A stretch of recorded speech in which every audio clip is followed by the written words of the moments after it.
Hello and welcome to a case with LØRN and BI Norwegian Business School. This is a part of a series we are creating together to explore the main challenges and opportunities to creating good AI as a part of BI course called Responsible AI Leadership. Our guests today are Christian Fiesler, a professor of communication management at BI, and Sofia Ranchordas, a professor of public law and innovation from both University of Groningen and Lewis. We are going to talk about empathy and automation, or the necessity of thinking about social driving forces when automating and digitizing societies, and how law and those kinds of skills can also help us be better technocrats. Welcome, Sofia, and welcome, Christian. Thank you. Thanks for having us, Silvia. I'm also going to introduce Christian more as my co-host in these series of conversations. So basically the game plan now is that Christian is our subject matter expert host and Sofia is his guest and I am the podcast director. So I'm pushing us into being as what shall I say, easily understandable as possible, given that you academics can get very enthusiastic about the deep conversations. So we're going to start the conversation, and it's always an introduction to our guests first. And I would really like our listeners to be able to know you a little bit like people, not just like professors. So Christian, I'm afraid you're going to have to repeat your story a few times, but we're going to start with you and then we're going to ask Sofia, who are you and what are your main driving forces related to this topic? Let me begin. So I guess for the average Scandinavian listener, you want to place, I guess, the accent. I'm a German national who is now with BI in Norway. And my work is mostly on ideas of designing technology well and creating management systems where we are using and employing digital technologies well. And I think why we are having these conversations and why you have to listen to that podcast is essentially this question of that when we look at technologies, right, they arguably have a lot of potential. At the same time, we, I guess, all feel a little bit of unease in what does automatization mean for me? What happens when our artificial intelligence become ever so better? Will I still have a job? Will I still be a meaningful part of our democracies? And I think what interests me really in these conversations which we're having is exploring with our guests the different ideas in different fields where people have really excellent ideas how to do digital transformations and artificial intelligence well, right? Because it's, of course, programming, data science, it is machine learning and all these engineering factors, which we are also talking about here in this podcast, but also our societal systems like the law, the way that we manage, the way that we do advocacy and that we give representation to people. Very cool. So not just basically how to make money on new technologies, which is what drives us very much from Silicon Valley, and not just how to control societies, which is what drives us from China, but how to create technology that makes better societies and how can different disciplines participate in that. And you, Sofia, who are you? So my name is very tricky because when you see my name, you think, it's kind of weird. I was born in Portugal, Portuguese passport, but I have an Indian surname. So I'm half Indian, half Portuguese, but I have been for many years, in the Netherlands. And now I divide my time between, the Netherlands and Italy. So I'm quite complicated. I don't dare to ask you how complicated you are, and I don't dare to ask you how many languages you speak, but I assume it's a few. Yeah, but not Norwegian yet. Maybe one day. I watch a lot of. I do watch a lot of Scandinavian series, so I definitely think that helps. We love that. So like Christian, I work on AI from an interdisciplinary perspective. And what really drives me is that I find that now we have so much innovation, but the innovation we have is not being shared by everyone equally. So basically it's developed in Silicon Valley, as you said, and all these other innovation hubs around the world. But, the average citizen, may have an iPhone, but it's still not really like empowered, on the same measure as the people who are more tech savvy. And what really drives me is to make sure that citizens can really be more empowered, that we don't have things like, like poverty in terms of like access to services, that the digital divide is really bridged. And while doing so, that we actually, can help them, exercise their rights as citizens, because after all, I'm a lawyer. So I'm interested in more inclusive, access to technology, use of technology. And I would say that's what drives me and what drives my study, of automation and fundamental rights. Very cool. Guys, before we go on, I usually ask people if they have some sort of an eccentric hobby. And Christian, sooner or later, you'll have to say it in these many conversations we have. So if we were on a party, what would be the most fun thing to talk with you about? Oh, that I don't know yet, but let me think about it. That's a very spontaneous question. I'm not a spontaneous person, but... Well, you're German. Okay. Yeah, but yeah, I'm afraid so. But that doesn't make for good party conversation being German, but yeah. What about you, Sofia? You have an eccentric hobby? I'm not sure it's eccentric, but I do have a hobby that takes up quite a lot of time. I am a wannabe novelist. I write fiction. I'm currently writing a novel. So I guess that's something I love to talk about. And I hope one day I'll get published. And I know that in Scandinavia, people love books, and stories. So that would be my eccentric, hobby, I would say. Very, very cool. I look forward to reading your book, Sofia. And I look forward to talking to you about it on the party more. So now back to our topic, and it is about interconnections between law, innovation, and as part of that innovation, an AI-driven society, because the course, after all, is about responsible AI. So, Christian, you threw in Norwegian, we say brannfakkel, so basically a fire grenade in the conversation, in a way, when you said that, how can I stay a responsible and active democratic member of our society? You said something like that this technology, if not introduced in the right way, might challenge some very, very basic rights and functions we have as members of society. Can I ask you, what did you mean by that? Why do you worry about that? I partly worry about that, but I'm also a management professor first and foremost, right? And there is a saying which is a little bit horribly translated from German, but we sometimes say you're committing suicide because you're afraid of death. And what I find interesting, concerning, however you want to put that, when it comes to new technologies, is that on the one hand, we have so much potentials to do good, right? I think we shouldn't lose sight of that technology normally is something which can make everyone better off, can help illness, can make us richer and all that.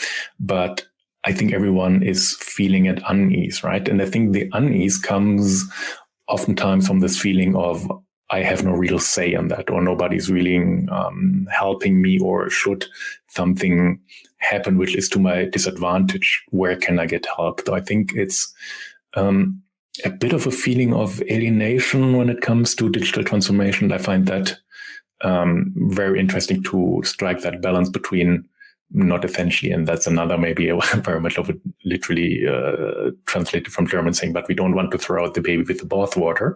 So we still want to, of course, make technological progress, but how do we make it so that people feel that this is for everyone, right? And then that there is someone somewhere that cares for me as the individual, that I'm not essentially just the object of anonymous market forces or bureaucratic forces for that matter. So I heard you say several things here. I'm just going to be simplifying your very intellectual statements into something very colorful and Lego-like. But what I heard you say is that you are concerned basically that we, out of fear of, damaging things, don't hold back in terms of production of new systemic solutions in technology. And that's on two levels. One is basically making sure that technologies don't do too much bad. So we understand the negative consequences, the negative effects that they might have. But the other thing that also Sofia was very concerned about when we started the intro to this conversation is making sure that it's accessible equally to everybody, right? So that it's a useful, positive force for good in our society. Did I understand you correctly? Yeah, wonderful. Better than I ever could put it, yeah. So you're talking about it at two levels. One is that we make sure that these technologies don't, do harm. And then, Sofia, you are also concerned that we make sure that they are actually equally accessible and that they don't polarize the society, right? Yes, because what we see is that, and this coming back to the point of democratic participation, which is a big word, but basically it means, as it was, already explained by you, that people have a say. And right now what we see is that many people in our society feel that they don't matter and that only elites have a say. And this actually has really polarized society very much, in the last years. And what we see is that digital innovation started out, by claiming that it would help, democratize, participation. Everyone would have a say on social media. So you can just, have a Twitter account and have a say, or use one of these applications and have a say in your local elections or whatever. But the truth is that not all voices are heard equally or equally loud. So we know that, for example, like when women try to speak on social media or use one of these applications, that women usually are not heard because they don't, they just speak differently. So women as a gender, like we use different words, for example. Women are more often trolled on social media, which means that then they are afraid of, continuing the conversation because they are just trolled for being women. People of color as well, same thing, same effects. And also because in general, for example, white men of a certain age are actually feel that they actually can participate more. They already have more time, or they just have more self-confidence, which brings us again back to the idea that only the same kind of people participate, people that already have a lot of participation and voice. So what I find interesting is that when developing all these AI systems for more participation, for all these algorithms that can help us, navigate information, it is important that we take into account diversity of people out there, because otherwise we're just giving, again, a louder voice to the ones who already speak. And what we have right now is that we have a lot of, digital innovations, all these applications that you can use to inform your, representatives, your municipalities. You have hackathons, you have fab labs, but let's be honest, people who participate in the hackathons, the fab labs are basically the same suspects, the, male tech savvy people, very young, and not just everyone. So that's what interests me, I would say. So you're talking about democratizing access, as you actually say, democratic participation, and you're worried about a society where we might get into a situation where we've moved from haves and have-nots to cans and can-nots, and that's something that is quite urgent. So Christian, your kind of way into this conversation had to do with law as well. Mm-hmm. Where does law come into the picture? So not a lawyer, but I can say something about law or what I find fascinating about law. So I was a very mediocre law student. I mean, I had law as a secondary degree, and I never really understood law until I met law researchers or legal scholars, because so I come from management, and when it comes to technology matters, network neutrality, platform regulation, and all that, I find that for whatever reason, unbeknownst to me, legal scholars are 5 years before the management field. So you make all these wonderful discussions, which we essentially just learn 5 years later, that it matters how fair our AI systems are, or how neutral our infrastructure is. And I kind of like as a bystander essentially learned that the law is more than, and I am using now a little bit of an inflammatory language, but it's more than just a dry legal code, but it's essentially also a very interesting, very lively discursive space, which works with more than just the courthouse, right? It's a very, at least as an outsider, very, very, arguably very inspiring and very,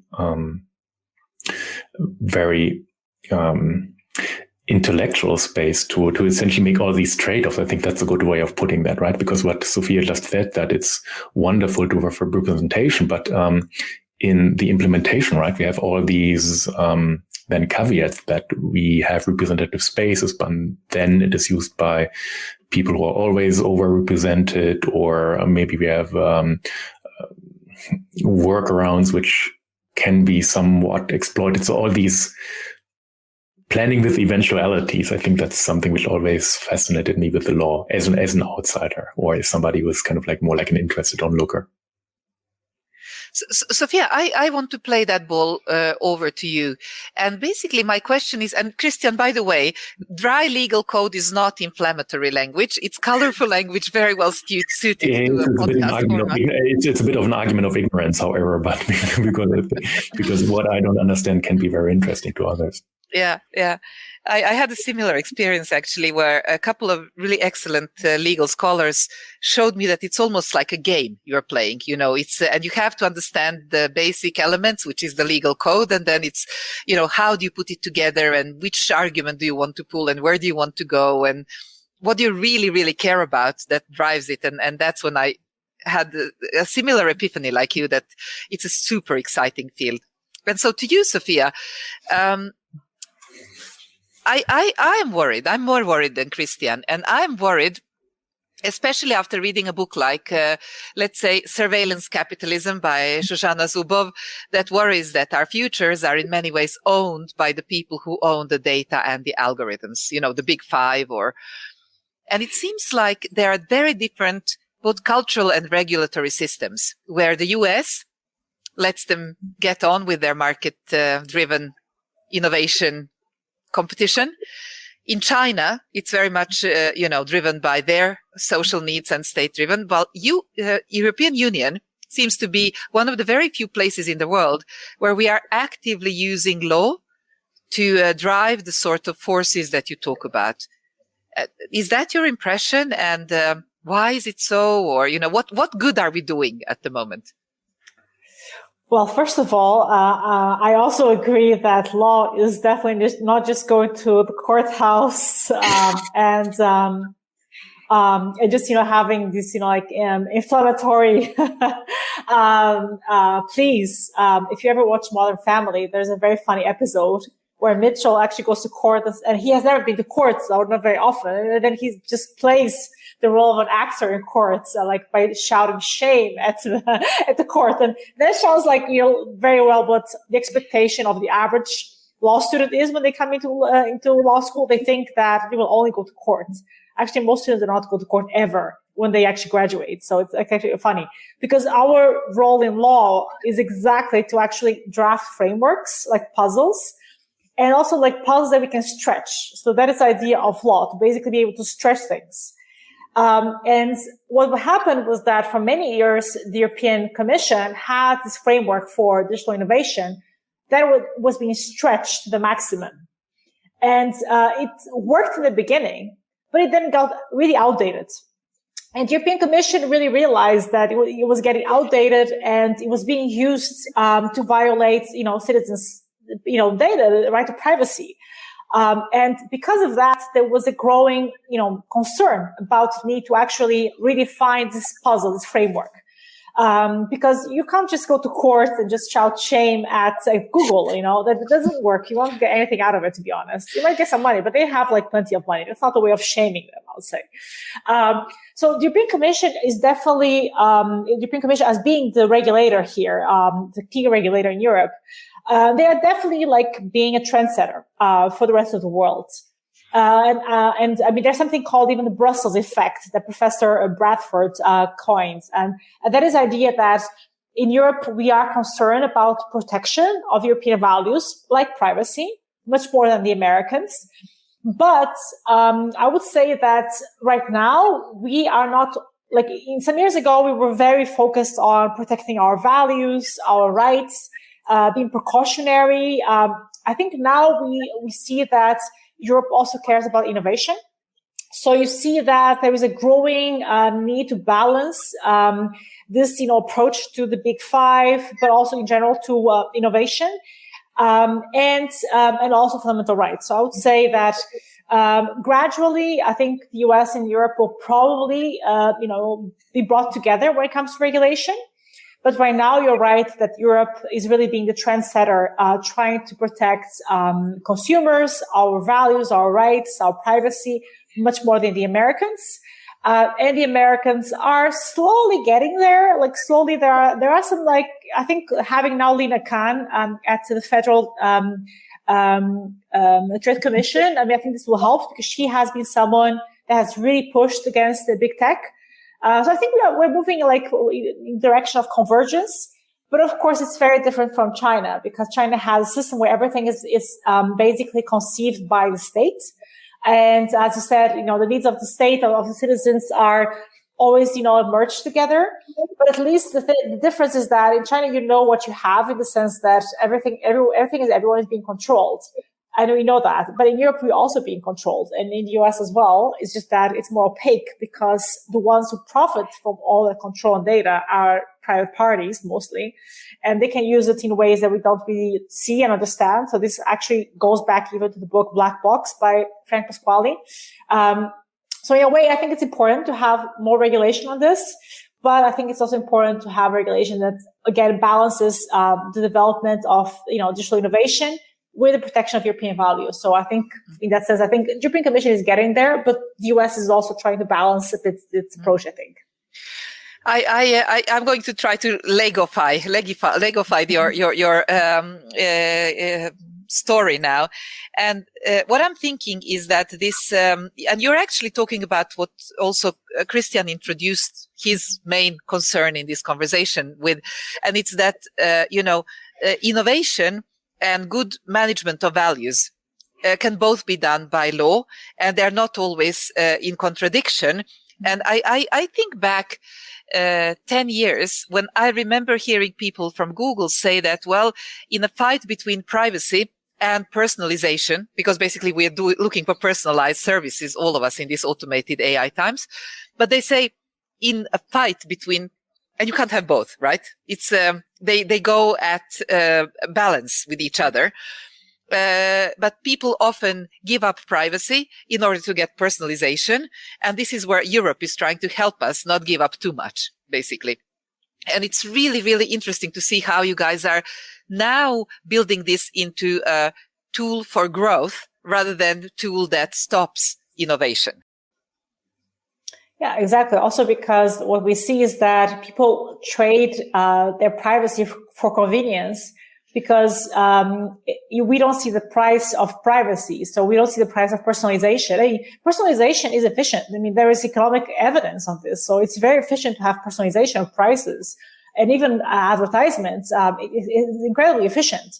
But the thing is, we as, consumers, we have become so blinded by convenience and by the value of having something for free that we are basically willing to just sell our soul to the devils because we just think, okay, we consented. It's okay. No, they don't know anything about us. They know everything about us, but we just don't care because we don't see it. So we don't get the short-term impact of that, and there is just not enough information for citizens. So our literacy in terms of algorithmic literacy, data literacy, it's just very limited. So we just remain ignorant, and this, ignorance is bliss in a sense. First of all, Christian, I saw you smile for a split second, and then you put your German professor doctor face back on. Okay. Yeah.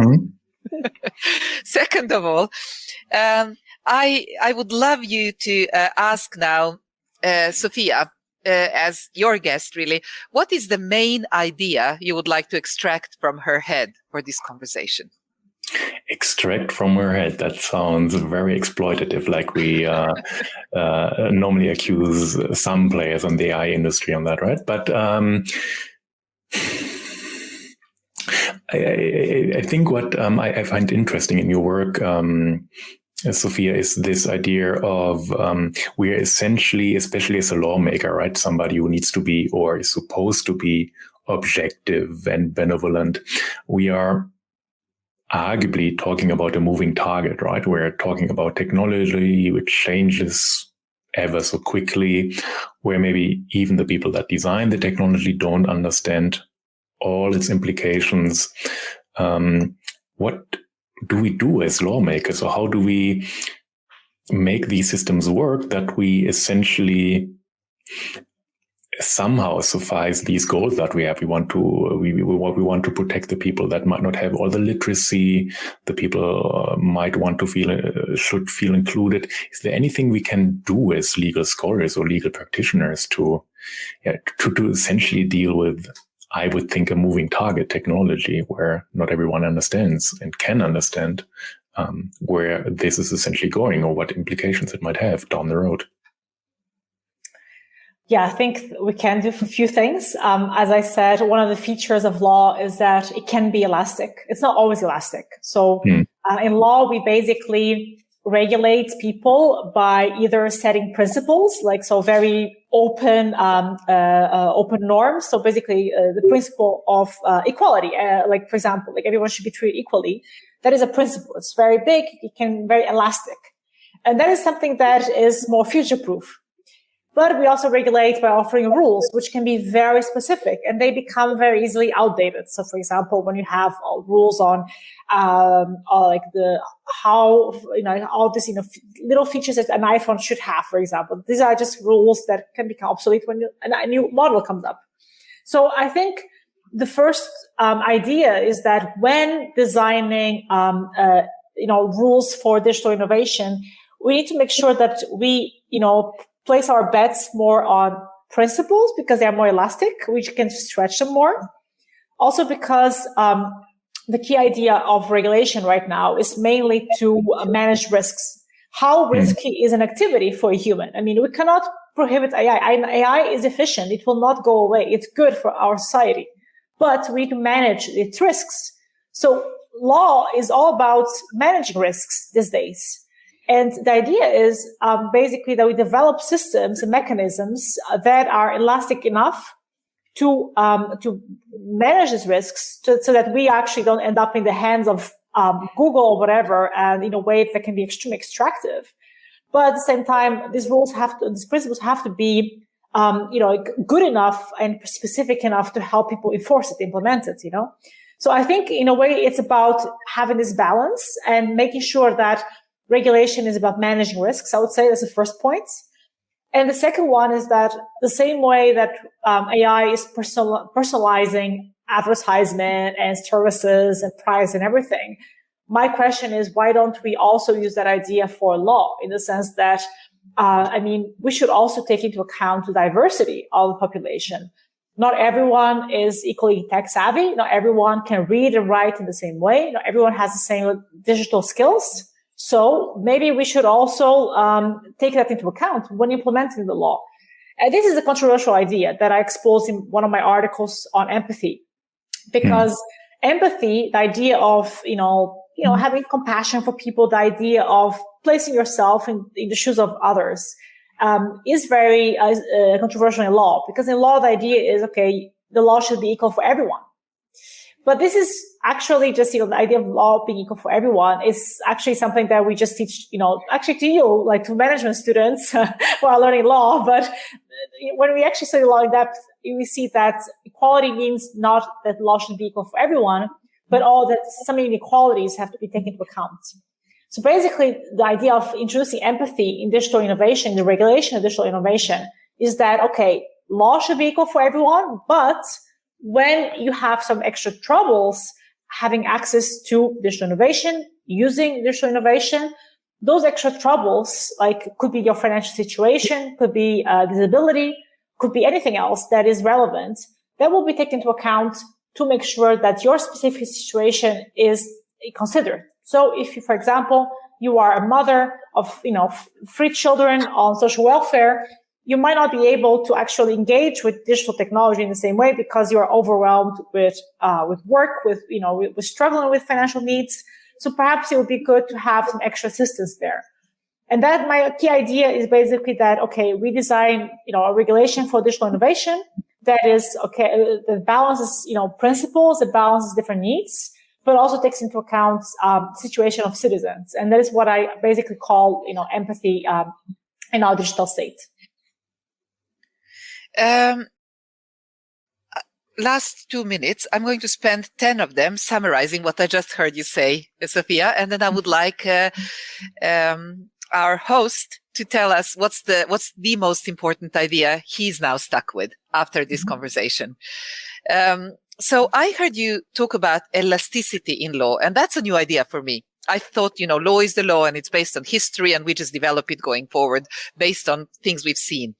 What I've heard you say is think about law based on principles, not very specific rules. It gives you flexibility. It gives you maybe more ability to interpret things in a context of new contexts as well. Second is think about unknown risks and manage them as much as you manage known risks and things that are, again, well established. And then you're talking about some sort of a relative law that really introduces empathy into innovation and digital access for everybody in order to create a fair future. That's my short summary of the last thing. What's your kind of nugget of gold from this conversation, Christian? My nugget of gold. I hope it's somewhat at least a nugget, but so I reread a lot of Sofia's writings actually in the last preceding days, and I found, and it's maybe a very, very whimsical thing, but I found this idea of that even in law you need to be somewhat of a good quote unquote designer.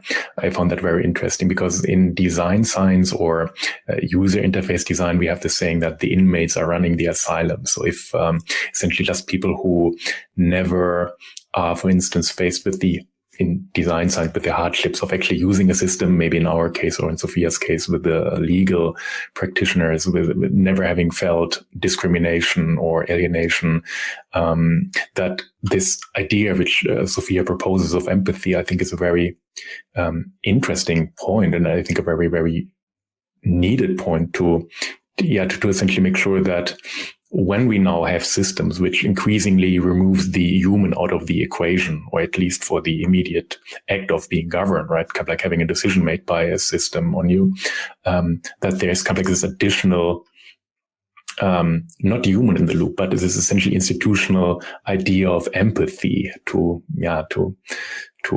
stay essentially with the people. If I can put that in somewhat crude words, I'm afraid, but. Excellent. Thank you both for a very inspiring and educational, chatty conversation. Thank you. Thanks so much. Thank you.